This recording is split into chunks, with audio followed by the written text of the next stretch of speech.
Hola, ¿cómo están? Bienvenidos otra vez a su podcast, Ve al Punto. Aquí estoy con mi socio Diego Elizondo y un servidor Arturo Balboa. Y ahora vamos a hablar sobre la compraventa, sus modalidades y qué tener de cuidado para que en caso que te toque firmar alguno de esos contratos, no te agarre por sorpresa. Y también hablaremos de la nueva reforma sobre propiedad industrial y derechos de autor. Entonces, primero, socio, si te parece, vamos al punto sobre la compraventa. La compraventa es un contrato muy particular y común.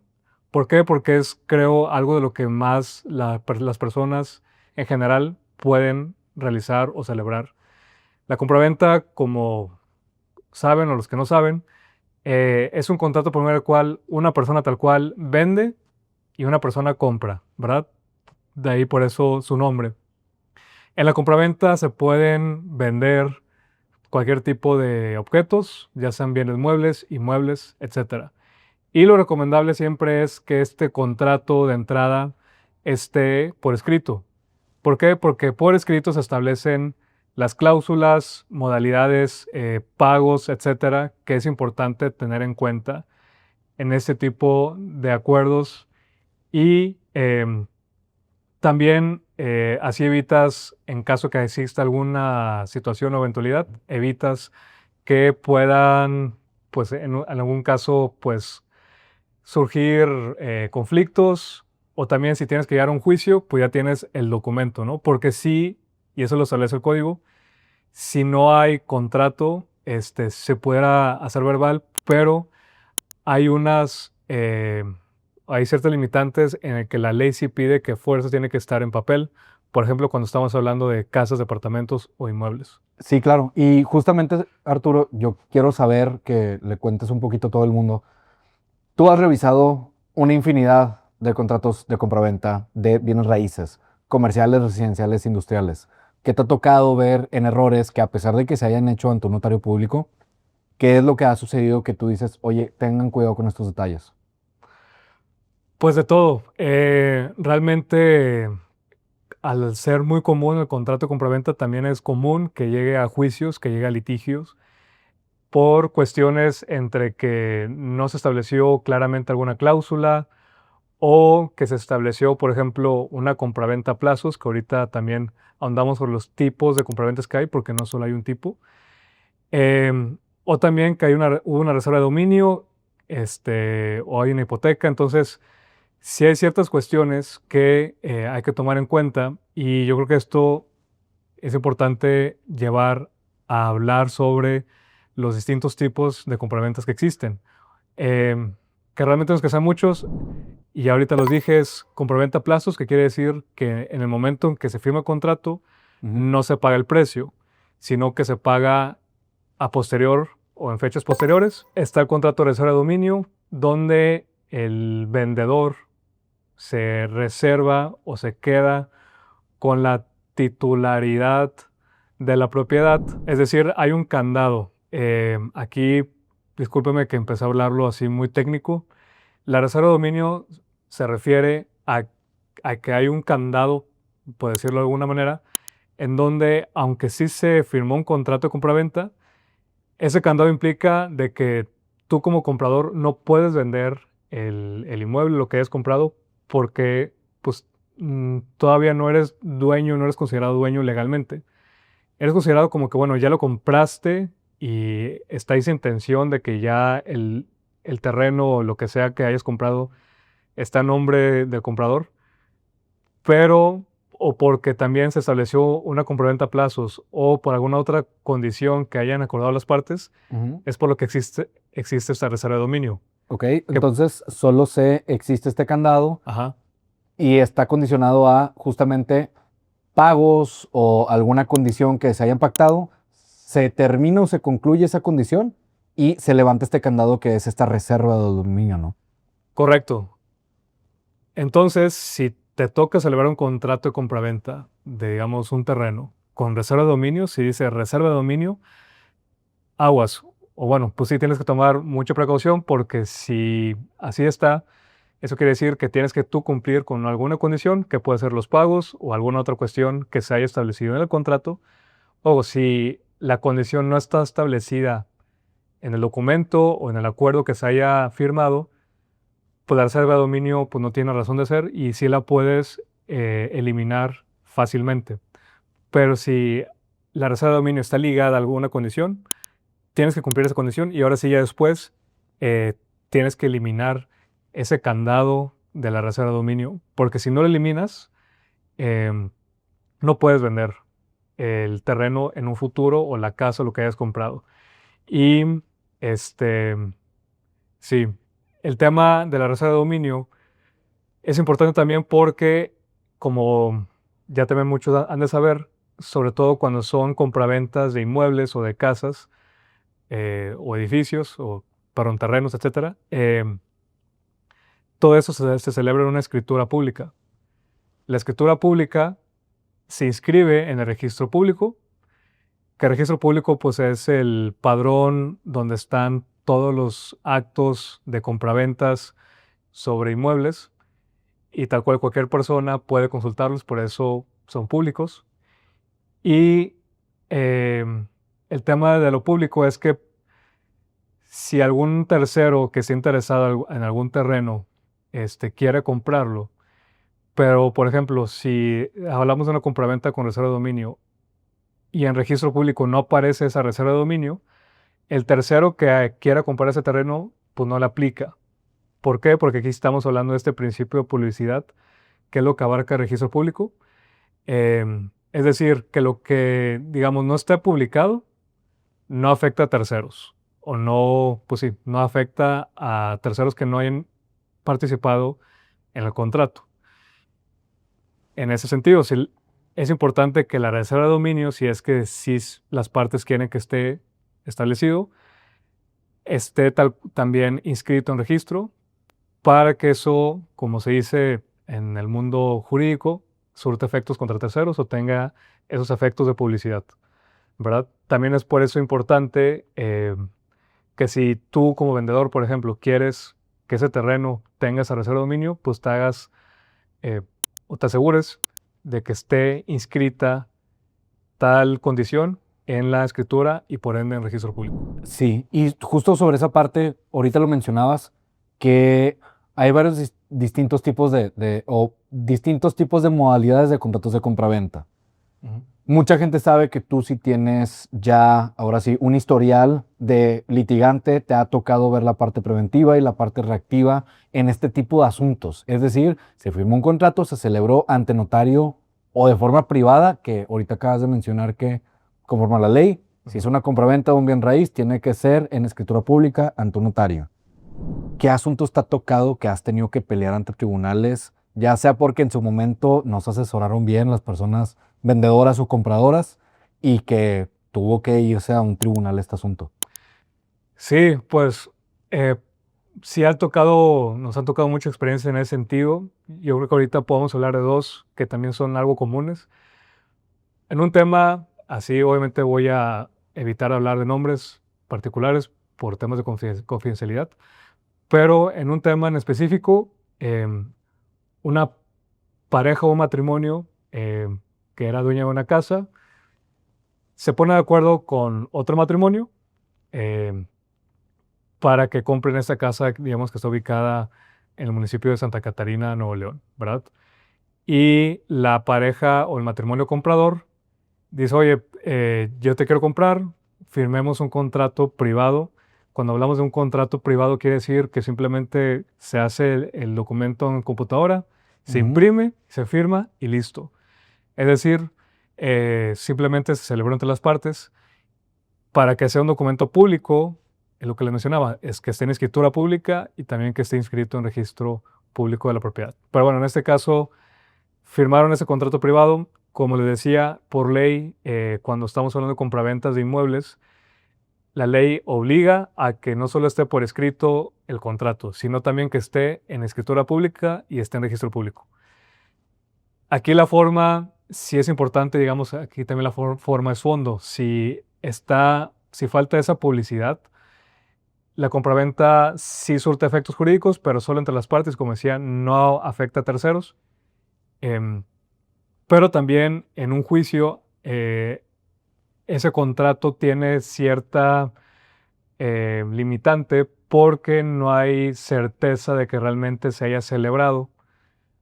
Como, insisto, como fue un documento privado y no hay una publicidad que la da un notario, el notario al emitir documentos con las escrituras públicas, él da fe de que ese documento existió y con eso es suficiente para que para todos ya ese documento existe certeza de que se celebró en una fecha en específico. Entonces, aquí se celebra ese documento privado, incluso se pacta el precio, se pagó en ese momento de la firma, que estamos hablando de años 2008 o por ahí, pero además del pago de lo que valía en ese caso la casa, también se hablaba sobre que los compradores tenían la obligación de cubrir un crédito que tenía ese contrato. O, pues sí, o mejor dicho, que tenía el inmueble. Porque en el inmueble había una hipoteca de un banco. Entonces, en el contrato de compraventas, los compradores, la nueva pareja, el nuevo matrimonio que compró la casa, se obligó a finiquitar y a liquidar ese crédito y a hacerse cargo de que se libere la hipoteca que tenía ese inmueble. ¿Ok? Después,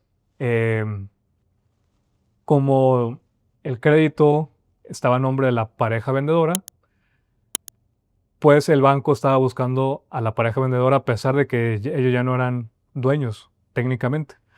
Este, llegó un momento en el que el vendedor se contactó con el comprador y dijo, oye, pues paga el crédito, está así establecido, si no, pues regréseme la casa, ¿no? Porque me está cobrando a mí el banco. Y al final, para no hacer el cuento tan largo, los compradores no cumplieron con esa condición. Tuvimos que ir a un juicio y obviamente siempre en un juicio hay ciertas particularidades, pero aquí digamos la moraleja es de entrada que estuvo mal que ese contrato solo se haya firmado de manera privada. Tuvieron que haber ido a un notario público para que esté en escritura y se inscriba en registro público. De entrada. Otro punto es que si se establece alguna obligación al comprador, que si no se cumple podría afectar al vendedor, como en este caso es que el banco lo esté buscando para cobrar un crédito que ya en teoría no tiene que pagarle, sino las nuevas personas que eran las dueñas. Para evitar eso, establecer mayores candados en el contrato.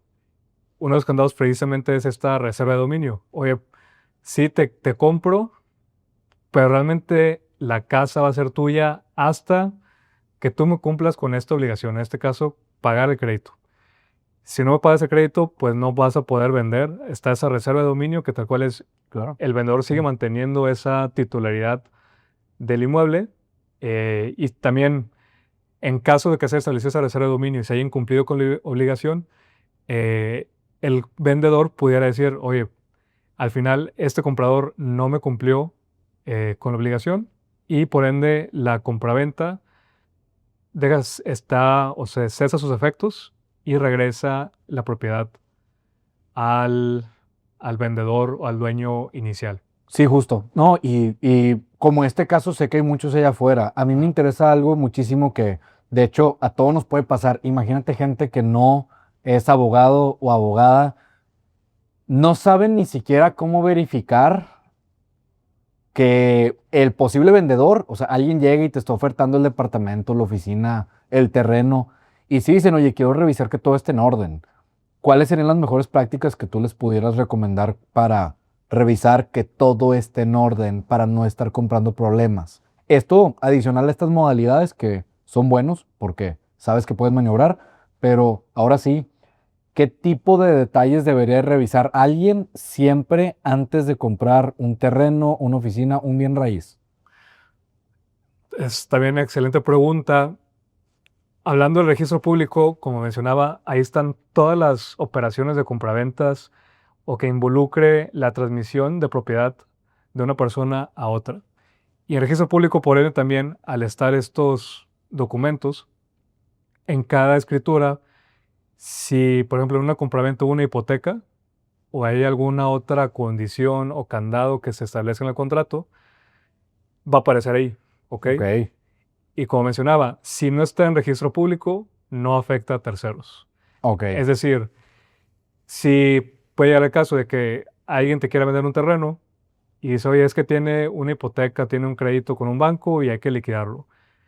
Pero si tú vas a registro público y ves en la escritura, la última escritura de ese terreno y ves que no hay ninguna hipoteca, no hay ningún crédito, pues realmente no, o no lo hay, o sí lo hay, pero no lo escribieron. Pero insisto, si no está inscrito, aunque exista o esté un contrato, es privado, no surte efectos respecto a los demás, frente a terceros, tal cual, y no te puede afectar a ti. Entonces, importante por esos temas y más, también para ver realmente cuáles son las medidas exactas de la propiedad que quieres comprar, porque también si te ofrecen medidas, digamos que te están ofreciendo un terreno de 1000 metros cuadrados, pero en el registro público aparece que es de 800 metros cuadrados, pues realmente solo estarías comprando 800 metros y no 1000, aunque te lo estén ofreciendo, ¿no? Entonces, Claro. importantísimo verificar mucho la información del terreno, lo que se quiera comprar en registro público, porque ahí, insisto, viene toda la información y lo que debe aplicar. Lo que no viene, pues no te aplica. Lo que sí, y si en su caso la persona que te lo ofreció no te lo dijo, pues tú se le puede decir, oye, me dijiste que no tenía alguna hipoteca, pero veo en registro público que sí tiene. Oye, ¿qué pasó? Explícamelo, ¿no? Claro, y eso al final del día, como ahorita lo mencionas, es el paso cero. Estar revisando en registro público cómo está el estatus de la propiedad. Como quiera siempre, por eso es importante en estas operaciones sí estar de la mano de un asesor o asesora jurídica, porque pues ¿qué ha pasado? Si han pasado también otros escándalos que a veces uno no revisa cuál es el régimen matrimonial de la persona firmante y tenía que firmar el esposo o la esposa o no saben a ver cómo está ahí el tema. ¿Te ha pasado ese tipo de asuntos que tú dices, oye, hay que tener cuidado con esto dependiendo del estado o el estado civil de la persona que está vendiendo o comprando? Sí, sí pasa. También, además de revisar en registro público el estatus del inmueble, pues es preguntarle o pedirle la información del vendedor. O sea, vendedor, si estás casado por sociedad conyugal Ujú. o separación de bienes o eres soltero, porque es importante, porque si estás casado por sociedad conyugal o también conocida como bienes mancomunados, eso implica que tanto él como su esposa o esposo son dueños de ambos del inmueble. Entonces no basta con que solo uno firme. Si están casados o bienes mancomunados, los dos tienen que firmar, ¿ok? Entonces, aunque solo una aparezca en la escritura, y eso, importante, en registro público no viene quién sí está casado y quién no. Es un detalle ahí importante. Eso viene en registro civil y solamente pues te pueden dar información si va el interesado. O sea, registro civil no, ahí sí no te puede dar información de alguna persona que tú no eres, ¿verdad? O sea, si yo voy a registro civil y pido información sobre X persona de su acta de matrimonio, me la van a negar, porque eso sí es confidencial, solo es a las partes interesadas. Ok. Entonces, en ese caso, la persona que quiere comprar y le pide la información al vendedor, es decir, decirle al vendedor, oye, tú dime, o dame tu información de cómo está tu estado civil, y como quiera él tiene que manifestarlo ante el notario público, y también si en dado caso él dice alguna mentira, pues estará incurriendo en falsedad ante un fedatario público y es un delito. Entonces, Ok. también, por eso es importante también que en estas operaciones de compraventas de inmuebles se acuda siempre con un notario público. No solo se trate de firmar un documento privado, porque, insisto, eso por la ley no es correcto. Tienes que ir a fuerzas con el notario para que sea la escritura pública, pero el notario también tiene un protocolo. Ellos también son responsables solidarios, no solo ante Hacienda, sino también ante otras autoridades respecto a esas operaciones, porque ellos van a manejar información delicada y ellos también son obligados a asegurarse que las operaciones que se hagan ante ellos sean fidedignas y reales. Entonces, por eso mismo, vas con un notario y el notario pues también se va a hacer cargo de eso, aunque eso no quiere decir también de que tú te desentiendas, también es importante que conozcas y como dices, también tengas tu asesor que te acompañe en el proceso. Claro, claro. súper bien. Y dentro de estas mejores prácticas, ya vimos que hay que pedir documentos, hay que revisar quién está detrás, hay que revisar siempre que sea ante notario si estás queriendo comprar un bien raíz y que lo inscribas en registro público, porque al parecer ahí es donde primeramente, si va a haber un futuro comprador, va a revisar en registro público y va a ver cómo está el terreno que tú tienes, si tú quieres vender el día de mañana y demás. Sí. Tengo una duda. ¿Vale la pena también revisar si tú quieres comprar un terreno, que tú revises si este posible vendedor tiene juicios, está metido en problemas o no vale la pena porque si en registro público sale que todo está en orden, pues si la persona está en problemada con otros asuntos, no, vaya, no vale la pena andar revisando tanto? Sí, bueno, digamos, lo esencial es registro público y lo que mencionaba sobre el estado civil de la persona, Con eso. de entrada. Pero, digo, sí se puede, o no hay alguna prohibición, y digamos, para estar 100% seguros, pero eso ya más que nada por un tema jurídico es más que nada estar seguro de la persona, ¿no? De que el trato con la persona que estés haciendo la operación, pues sí sea algo que te dé confianza, seguridad. Y para eso, si pudieras investigar a la persona, hay ciertos sistemas que permiten revisar si una persona tiene juicios, el historial de, pues sí, de ¿Mm? juicios civiles, mercantiles. Em, Hay incluso también empresas que dan ese tipo de servicios. También revisar incluso si está en la lista negra del SAT o algunas otras cuestiones que, insisto, no afectan per se a la operación, o sea, si te lo saltas no pasa nada, eh, pero sí te puede ayudar a que te dé más confianza en el trato con la persona. Ok. Y pues bueno, realmente nadie estamos exentos a nada. Incluso entre familiares o amigos puede haber ese tipo de Se cuestiones. comparten los problemas. Exacto. Entonces, si también va a depender del estilo de persona que eres o sí, pero si no quieres batallar, investiga todo a la persona, al inmueble, lo que tú quieras comprar, que te dé esa seguridad. Al final, insisto, eso sí se puede. Obviamente, hacerlo por los canales legales que establecen y listo, ¿no? Y algo también importante, y esto me da pie al segundo ejemplo que iba a hablar sobre este tema de las compraventas y qué tener como cuidado al momento de celebrar o firmar alguna de esas operaciones, es que en otro asunto que me ha tocado ver es, se firma la compraventa en escritura pública y todo, pero bueno, aquí lo que se estableció es que es una compraventa a plazos, hay una reserva de dominio. eh, Al momento de celebrarse el contrato, al comprador se le da la posesión, o sea, se le dan, digamos, las llaves de la propiedad y él empieza a hacer cosas, ¿no? Pero Ujú. al final él incumple con uno de los pagos que se estableció en el contrato. Se solicita el pago, no lo hace. Incluso en el contrato había fechas, aunque bueno, ahí sí Mm. las fechas había una área de oportunidad ahí, no estaban lo suficientemente claras. Y bueno, todo esto incurrió a un litigio donde pues, se le demanda el incumplimiento del contrato y por ende la rescisión del mismo. La rescisión es la terminación del contrato por incumplimiento y quiere decir de que, oye, pues como me incumpliste, regrésame la propiedad que te había dado, que en su momento pues era válido porque él firmó el contrato y se obligó a pagar en ciertas fechas los pagos eh, por el inmueble, pero como ya no lo hiciste, pues te demando y me lo regresas, ¿no? Claro. Aquí, digamos, lo que hay que tomar en cuenta es si vas a celebrar una compraventa a plazos, o sea, que el precio se va a pagar durante 2 años o 3 años o los que sean, establecer muy claramente las fechas de pago. Em, ¿Por qué? Porque esto va a dar pie de que si algún pago ya no lo realizó en tiempo, eso da pie a que tú puedas rescindir el contrato. Que bueno, acá también es importante aclarar que cuando hay un incumplimiento de contrato, sea de compraventa o lo que sea, el, digamos, el afectado tiene de dos, o pedir el cumplimiento forzoso Ujú. o rescindir el contrato, que como decía, la rescisión es la terminación por incumplimiento. Las dos vías son opcionales para el afectado o quien sufre, digamos, del incumplimiento.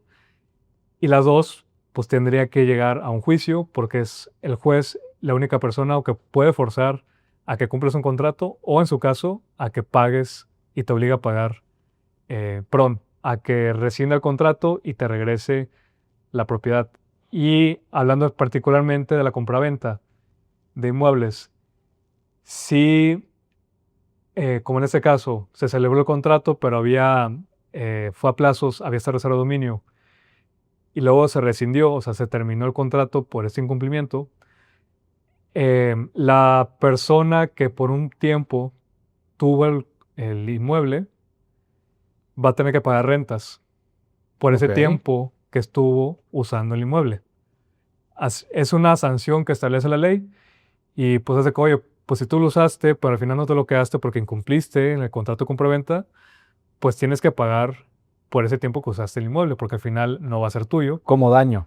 Es una indemnización que establece la ley y son rentas tal cual. O sea, si un valador dice, oye, la renta de este terreno vale 20 50,000 pesos mensuales, Ajá, si usaste ese inmueble en un año, pues vas a tener que pagar 50,000 pesos por 12 meses, ¿verdad? claro.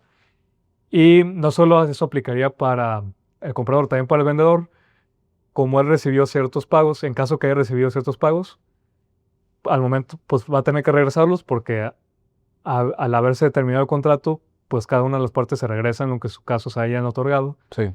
Si el vendedor recibió ciertos pagos, al regresarlos va a tener que pagar un interés por eso, que también es pues una especie de indemnización porque pues tuvo en su poder un precio que no tuvo que haber tenido, ¿no? Porque se terminó el contrato. Al menos que se establezca alguna pena convencional por el incumplimiento, Ok. que eso sería adicional a la renta que te decía. O sea, Adicional. O sea, una sí, cosa es esta indemnización del daño porque incumpliste y tú tuviste la posesión y otra cosa es la pena convencional. Es decir, una pena que se pague, que se pacte en contrato. exacto. Más que nada este tema de la renta no es por el incumplimiento, es porque usaste un inmueble que ya no va a ser tuyo, sea porque incumpliste o no incumpliste, sea por la razón que sea, como en su caso tú firmaste una compraventa, pero al Ujú. final ya tú como comprador no te vas a quedar con ese inmueble, tienes que regresarlo por ese tiempo, sea por la causa que sea, tienes que pagar una renta, ¿ok? Claro. Esto que yo mencioné, la pena convencional es, se puede establecer de que, oye, en caso de que la compraventa se rescinda por algún impago o algún incumplimiento por parte del comprador, eh, se establece por algún monto, algún porcentaje, y pues bueno, si se puede establecer de que, oye, lo que tú me hayas pagado se queda en favor del vendedor eh, por pena convencional, ¿verdad? O alguna, digamos ahí sí hay libertad entre las partes, pero sí tiene que estar establecido en el contrato. Si no, serían daños y perjuicios, digamos, abiertos y cuando son daños y perjuicios abiertos, pues tienes la obligación tú como afectado de acreditar que se causaron esos daños y liquidar o determinar cuál es el monto de los mismos. Son cuestiones importantes que hay que tomar en cuenta siempre en las compraventas y yo creo que este es un tema que nos puede dar para mucho, pero digamos ya para irlo concluyendo y resumir, importantísimo siempre que el contrato de compraventa se firme por escrito o se celebre por escrito.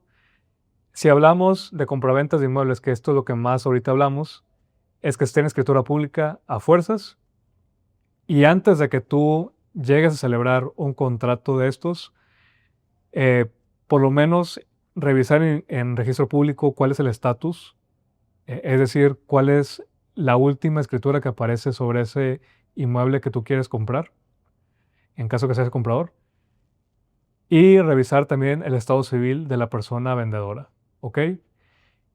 Y también al momento de que se celebre el contrato, que se arme el contrato, pues asegurarte que estén establecidas claramente las condiciones y los acuerdos que se hayan pactado. Insisto, si se vende el inmueble y una persona va a comprar a plazos, o sea, si el inmueble va a costar 50 millones o bueno, me fue muy alto, 5 millones de pesos, y esos 5 millones de pesos los vas a pagar en 5 años, bueno, establecer cada pago, cuándo tiene que hacerse, si es a final del año o cada mes, etcétera, ¿no?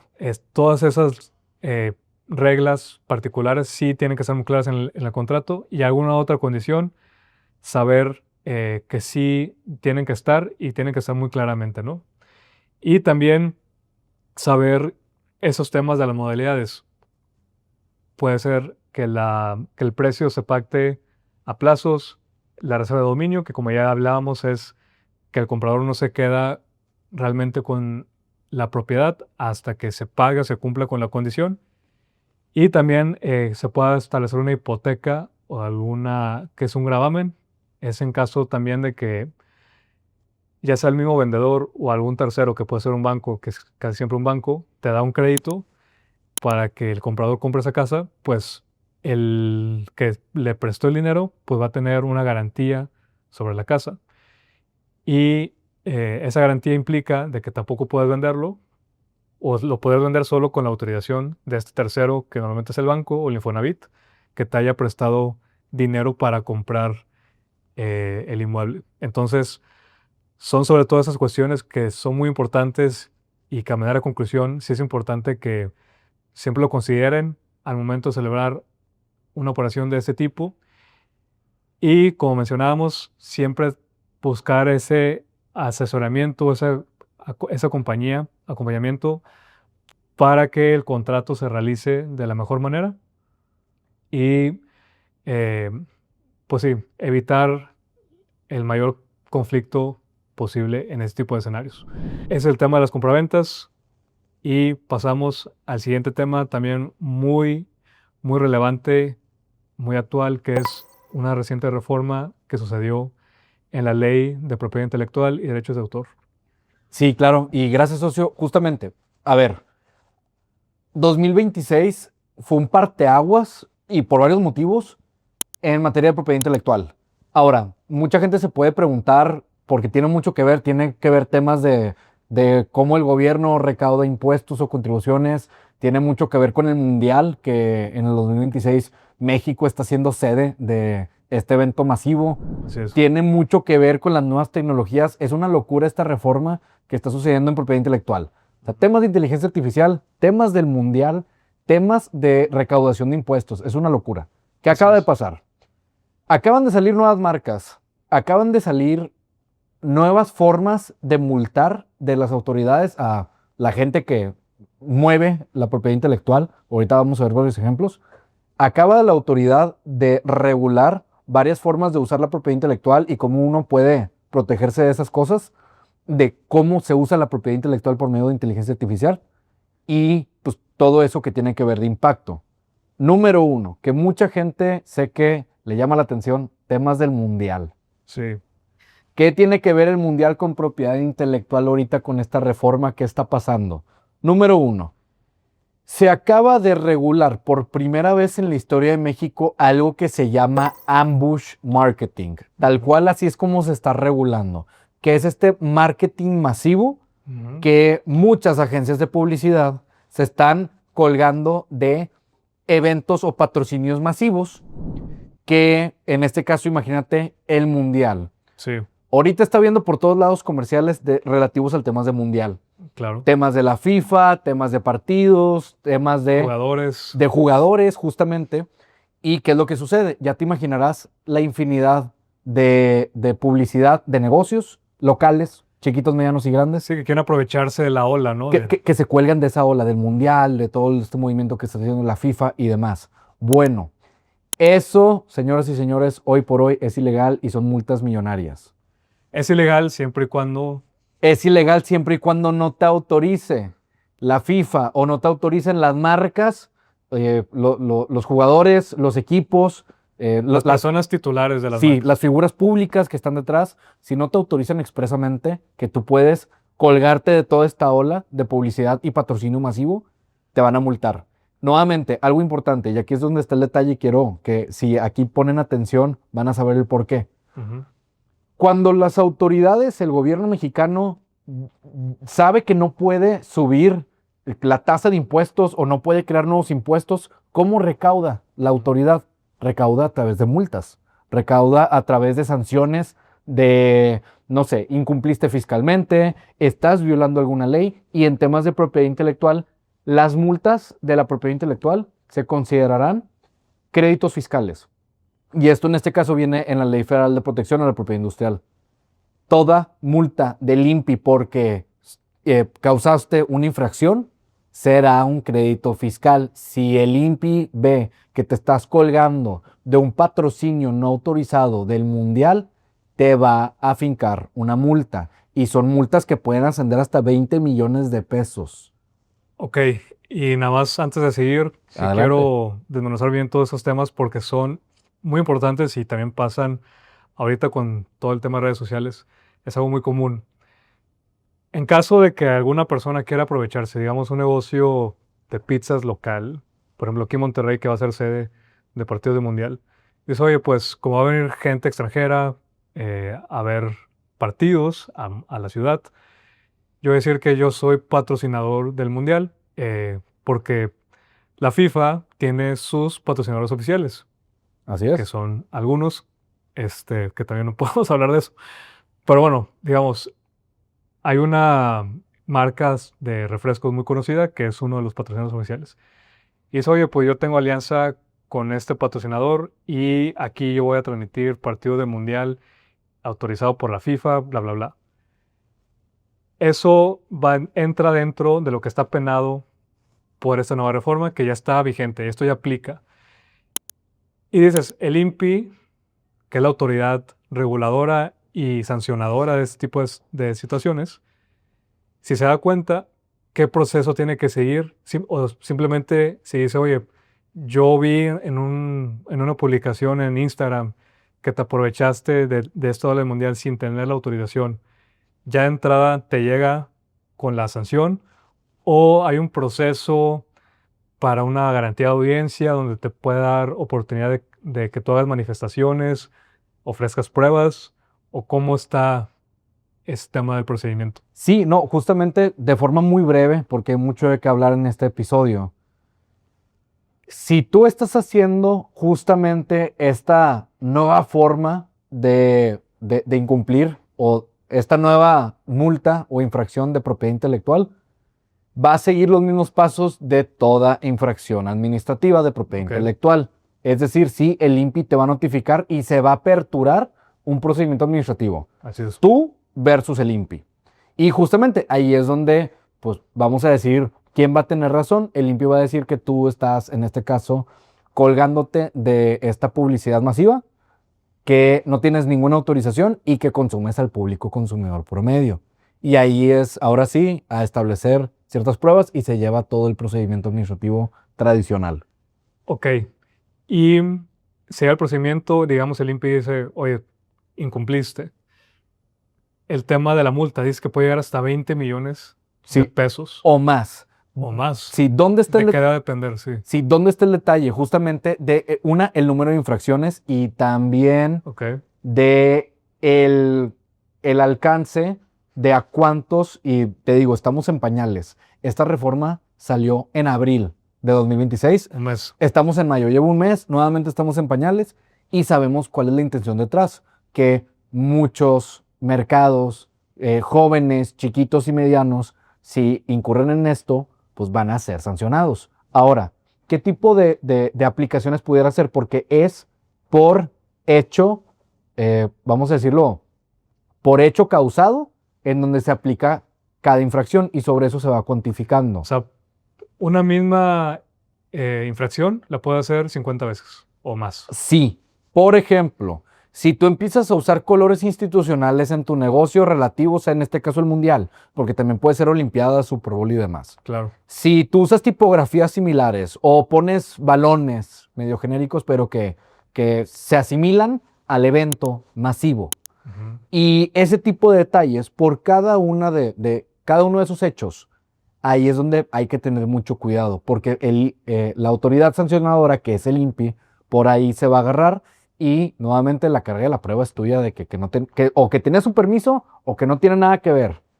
Y hay que tener cuidado. Y entras ahí al debate porque obviamente hablamos, en este caso del Mundial, FIFA es un organismo internacional que pues tiene una capacidad económica suficiente para armar una buena defensa y decir, esta persona se está aprovechando de mi marca de manera indebida. Que realmente esa es como la finalidad o la naturaleza, ¿no? Lo que busca evitar estas sanciones recientes de la reforma es que exista como una especie de, eh, sí, evitar que haya medidas o conductas inapropiadas o de mala fe al mercado, ¿no? O sea, Sí, que te aproveches, pues sí, en este caso del mundial, cuando tú no tienes ni la autorización de hacerlo, o sea, todas las marcas que tienen en este caso la FIFA para el mundial, pues ellos pagaron derechos a la FIFA para usar esa marca. claro. En este caso, si un tercero que no hizo ese pago lo quiere hacer, ahí estamos hablando de una conducta pues inapropiada. Totalmente, totalmente. Sí, al final del día, todo lo relativo a la propiedad intelectual siempre es para eso, una sana competencia en el Exacto. mercado, que nadie abuse de, justamente como mencionas, si alguien le está haciendo un chorro de inversión para crear un movimiento, porque tal cual es eso, a la hora de tener una publicidad masiva con un chorro de patrocinadores, pues no quieren que alguien que no haya destinado ni un peso, que no haya tenido autorización, se cuelgue de eso. Que la gente lo va a hacer en México, sí, y tengan cuidado, porque en la exposición de motivos que presentaron hablan todo lo relativo también a publicidad digital. O sea, cuidado con hashtags, cuidado con poner igual logotipos, imágenes de figuras públicas, de jugadores de fútbol y demás. Tengan un chorro de cuidado porque la autoridad va a buscar recaudar impuestos. Esto es adicional a que la FIFA pueda multar o no, perdón, pueda sancionar a través de ahora sí, pues solicitud de daños. Entonces, Claro. tengan mucho cuidado en esa parte. Y bueno, eso es en cuanto una de varias de las novedades que hay en esta reforma. Perdón, antes de que pases al otro tema, también algo que creo está relacionado con eso, el ambush o ambushing, ¿sí? Ambush marketing. Ambush marketing. Así es. También las canciones virales, que sobre todo ahora con redes sociales, TikTok, Instagram, etcétera. Sale una canción que se hace viral, o sea, que mucha gente quiere reproducir en sus videos, TikToks, Reels, etcétera. Esa canción viral también no puedes usarla en tus videos de marketing, al menos que tengas la autorización del dueño del autor, ¿correcto? Sí, correcto. Y eso auténticamente no entra dentro de la materia de ambush marketing. Eso al final son usos que se prestan la gente con temas de obras. Que justamente ahorita vamos a hablar de un tema de la ley federal de derechos de Ah, ok, autor. perfecto. Esta ley regula las obras y hay obras musicales, literarias, pictóricas, hay muchos tipos de obras. Y justamente en esta ley es donde se menciona esta parte, muy importante que lo mencionas, Ujú. porque no hay que confundir una materia con otra. Y sí, igual, si ustedes van a usar algo para su negocio que es prestado, una canción, una imagen o algo, necesitan pedir permiso antes de hacerlo, porque si no, o es multa del INPI, que es crédito fiscal, o va a llegar el titular de estas obras o de esta propiedad intelectual y los puede demandar y va a ganar. Entonces, hay que tener mucho cuidado con eso. Perfecto. Otro apartado grande de la novedad de estas reformas fue un gran paquete de reformas a toda esta materia de propiedad intelectual, que es un paquetito de leyes, ¿no? Se reguló el tema de la inteligencia artificial y cómo la inteligencia artificial clona los rostros, las imágenes de figuras públicas y personas en general. ¿Has escuchado, Arturo, sobre cómo ahorita la inteligencia artificial, Gemini, Cloud, ChatGPT, puede generar imágenes de nosotros? O sea, seas figura pública o no. ¿Ya has escuchado de eso? Claro, sí, la inteligencia artificial no hay una regulación, o sea, digamos, ahorita está actuando de manera amplia y en ese tipo de cuestiones de tecnologías, cuando la tecnología supera, digamos, ciertos escenarios que antes no existían, pues donde se está aprovechando todo eso, ¿no? Que existen, pues sí, estos usos de imágenes de marcas o incluso de, pues sí, personas sin la autorización, pues, del dueño del titular. Entonces, sí, es algo obviamente muy común ahora, hoy en día y ¿Qué pasó ahora con esa reforma? Pues bueno, más que nada, o sea, 2026 fue un parteaguas porque esto va a marcar pauta también a qué es lo que viene en el futuro y si ya sucedió, no un criterio de la Suprema Corte, no algún asunto de un tribunal, si Ley. ya sucedió una reforma importante que ahora sí, la Cámara de Diputados y Senadores se sentaron y hicieron un nuevo paquete para regular a la inteligencia artificial es porque ya está causando impacto. Claro. Hoy por hoy la inteligencia artificial te puede replicar la voz, puede replicar tu imagen y que lo que esté intentando regular, uno, no puedes lucrar con imágenes ajenas sin autorización o también la voz. Ya sabemos que el tema de marcas ya regula el tema de nombres de figuras públicas. O sea, yo no puedo andar usando Luis Miguel o el nombre de Michael Jackson o algo para poder lucrar con un negocio en particular sin autorización expresa. También de nombres de personajes famosos. Harry Potter, por ejemplo. Yo no puedo lucrar con eso usando esos nombres porque confundo al público consumidor promedio. Ok. Para el tema de voz e imágenes es lo mismo. Yo sé que hay un tema ya bien regulado sobre el tema de la difamación, sobre el tema de afectar y dañar la reputación de una figura pública. Ese es un tema diverso a replicar la voz y la imagen. Okay. Está en pañales, pero eso es un tema ya regulado. ¿Por qué lo comento? Porque ahorita ya es de libre mercado usar la imagen de quien sea o la voz de quien sea para hacer de todo. Hay que tener mucho cuidado con eso, porque si alguien lo usa para un comercial, si alguien lo usa para hacer algún infoproducto, para hacer cualquier contenido digital que te pueda generar algún ingreso, cuidado porque eso es multa. Y regresamos al primer tema. La multa es crédito fiscal, por ende el SAT se te puede venir encima y también te pueden reclamar daños. Y esto llegó para quedarse. ¿Qué opinas de esto? Sí, pues es lo que mencionaba. Ya era hora, creo, de que exista esa regulación que limite el actuar de las inteligencias artificiales. Creo que también, pues en el mundo, no solo en México, es algo que pues, estamos todos aprendiendo, estamos viendo la mejor forma de aplicarlo y evitar justamente pues, esas conductas inapropiadas o que generen alguna desventaja, pues que sea desproporcional, ¿no? Frente a la competencia y sobre todo en el mercado, que aquí pues todos buscan lucrar o buscan pues obviamente generar ingresos, pero algo que sí siempre la ley ha establecido desde los años antiguos a ahora y siempre tiene que ser así es siempre preservar que exista una sana competencia y que estén principios que permitan pues, sí, que el mercado se realice y se ejecute de manera adecuada. Y para eso están las leyes y las normas, los requisitos. Entonces, es algo bueno que en este caso ya los legisladores en México lo hayan establecido. Seguramente van a venir no solo en materia de propiedad intelectual, sino en otras áreas en México. Justo. Y también seguramente vendrán a nivel internacional más cuestiones que nos den más luz en ese sentido. Entonces, es algo muy bueno y que se aplaude. ¿Por qué? Porque, insisto, esto es para evitar usos indebidos, ¿verdad? Así es, justamente, esos usos indebidos. Y bueno, al final vemos cómo se está comportando el gobierno mexicano con con todas las novedades que están sucediendo, eventos gigantes y pues de alguna forma u otra, ver cómo lo regula, también saber que por ahí están metiendo también más sanciones, porque al final del día el gobierno con eso va a recaudar. Claro. También importante esta ola de inteligencia artificial que llegó para quedarse. También cómo se están montando para regularlo. Y eso es muy importante porque eso va a dictar hasta dónde nosotros podemos. Y esto es para, imagínate, una agencia de marketing que hasta ahorita pues está probando muchas cosas. Sí. Hay que tener cuidado con eso. Y pues bueno, esto es todo. La voz, ya te imaginarás, canciones o locutores, igual también, pues de todo tipo, imágenes, tengan mucho cuidado nada más con esa parte.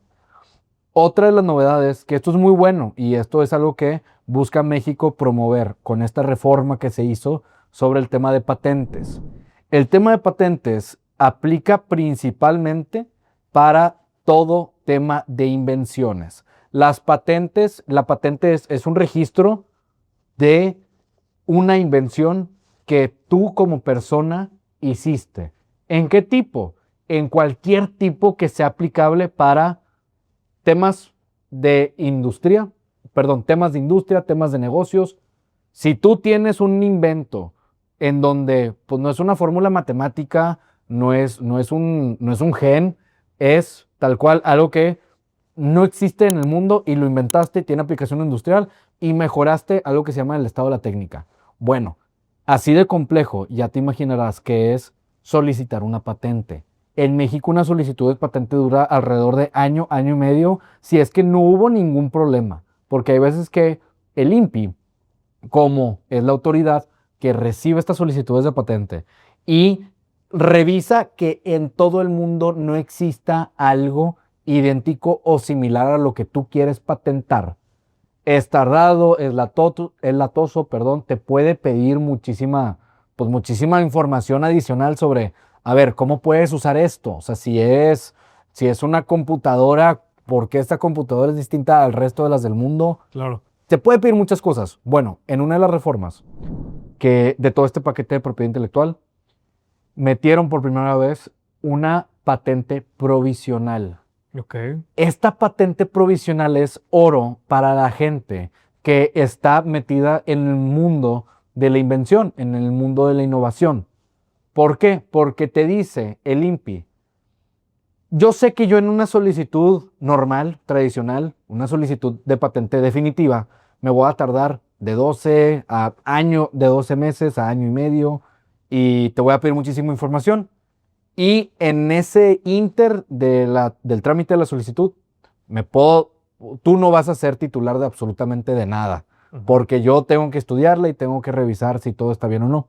Sí. Bueno, tú puedes meter la solicitud de la patente, de decir, yo tengo esta fórmula de este medicamento, yo tengo este robot o esta tecnología, este motor que puede hacer más eficiente algo.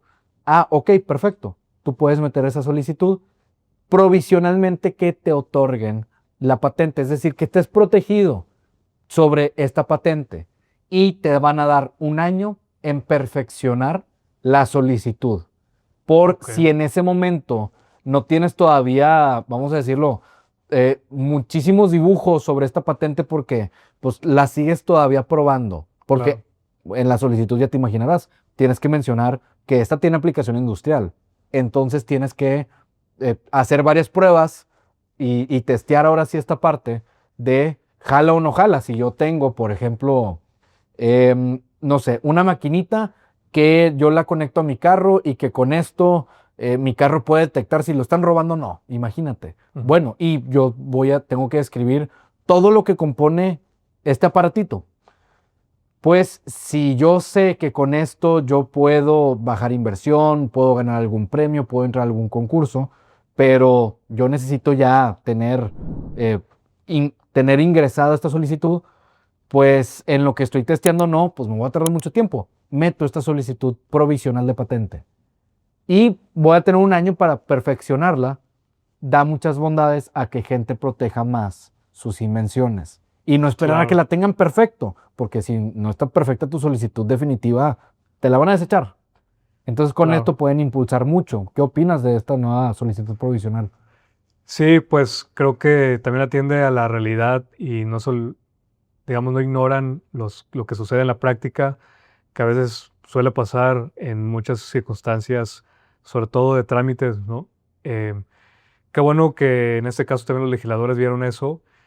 Y aquí mis dudas son, o mi duda, digamos, principal es, además de, en esa patente provisional, no sé si establecen plazos, digamos, establecidos o definitivos respecto a que se tenga que otorgar, o si también pudiera demorarse el otorgamiento de la patente provisional, que eso pues sería en contra de la misma finalidad de la reforma. Y además de que entiendo que la patente provisional tiene una limitante en tiempo, ¿hay alguna otra limitante? O si te otorgan una patente provisional, tú ya tienes como la forma de cobrar o de poderte aprovechar comercialmente de esa patente. Lo que se regula sobre esta solicitud provisional de patente es un artículo muy chiquito que es el 105 bis de la Ley Federal de Protección a la Propiedad Industrial, que es lo único que menciona, que pueden solicitar provisionalmente esta patente y los plazos de ley son los mismos sobre esta protección de otorgamiento de la patente y demás. Ok. ¿Qué es lo único que cambia para poder tener bien claros cuál es la diferencia? Sí, Lo que tú le das al INPI de solicitud. ya. Le das nada más una probadita Ujú. de la invención que tú estás queriendo solicitar. Ok. Tema conceptual, la aplicación industrial y quizá 1 o 2 dibujos. Hasta Ok. ahí. O sea, es un trámite más sencillo. Más sencillo, así es. En Ok. lo que tú quizás sigas probando, en lo que tú quizá sigas estudiando en mercado, ¿cuál es la bondad? Que tú ya provisionalmente y por lo pronto, Ujú. ya nadie más puede meter otra solicitud. Ah, igual. Así es. ¿Esto qué es lo que pasaba? Antes de esta reforma sobre temas de las patentes, era una labor titánica meter la primera solicitud. Una labor titánica. Claro. ¿Por qué? Porque gente destinaba muchísimo dinero y ¿qué es lo que sucedía? Ahí había un riesgo de divulgación. Por si involucrabas a más personas, por si tenías la información en una nube y la nube te la pudieran hackear. Ok. Y mucha gente ahí es donde pues se demoraba, porque si ellos querían comercializar la solicitud, de que yo ya estoy teniendo un trámite y quizá con esto yo ya pudiera bajar inversión, atraer a gente innovadora, se tardaban años para Ok. poder preparar la solicitud. Entonces, hasta ahorita, ¿qué es lo que ha cambiado? Eso. Como quiera el INPI que dice, provisionalmente yo te voy a admitir tu solicitud, con eso tú ya vas a tener un visto bueno nuevamente provisional, pero perfecciónamela para que ya yo luego te dé el título de la patente. Y a partir de ahí ya inician los plazos normales de la patente, que son 15 años, ¿no? ¿Correcto? ¿O 20 años? 20 años, 20. así es, a partir del otorgamiento del título. Ok. Así es. Y la provisional solo es un año de vigencia. La provisional es 1 año de vigencia, pero nuevamente tienes 12 meses para ahora sí montarte a el la- plazo del estudio de fondo, vamos a decirlo así. Porque hay un Ya. estudio de forma y luego es el estudio de fondo. Y el Ok. estudio de fondo no se hace, pero nuevamente tú ya vas a gozar por hacer un escrito bien hecho conforme el 105 bis, ya te van a poder dar esa buena fe, esa presunción de que tu invento está en proceso y está protegido por ti y tú eres presuntamente titular de eso. Y eso ayudaría muchísimo nuevamente para bajar inversión, para atraer a Claro. nueva gente innovadora y Totalmente. para protegerte de piratería y terceros en México y en el mundo. Totalmente. Esa también algo muy rescatable de la reforma. Usualmente también ahorita hay una connotación como negativa de reformas porque sabemos que hay muchas, Sí, pero esas en particulares creo que son positivas, insisto, porque la autoridad o el Estado sí está preocupado en que haya una competencia pues, leal, aunque bueno, también sabemos que hay otras funciones o usos al sistema de las reformas, pero creo que en sí el core, el núcleo de esta reforma es bueno, o sea, regulan cuestiones como la inteligencia artificial, que antes no existía, creo que es la primera ley que menciona la inteligencia artificial en México, así es. sin temor a equivocarme.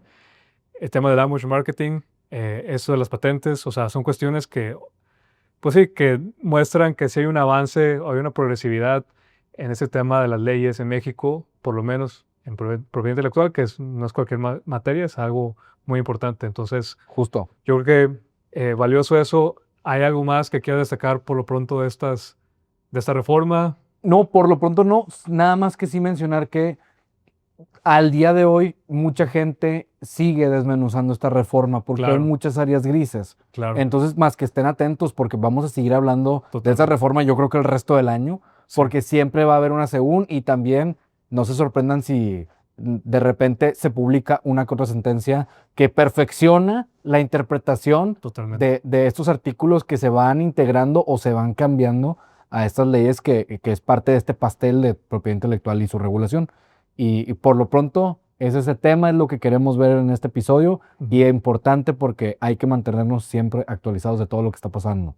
Así es, y yo sé que por tu lado, por mi lado, siempre vamos a estar al pie del cañón y por lo pronto esto es lo que vamos a hablar en este podcast. Estén atentos a los siguientes episodios, a las publicaciones, también en las redes sociales. Denos like, síganos, suscríbanse también al canal de YouTube y en Spotify. Gracias por escucharnos y nos vemos a la próxima.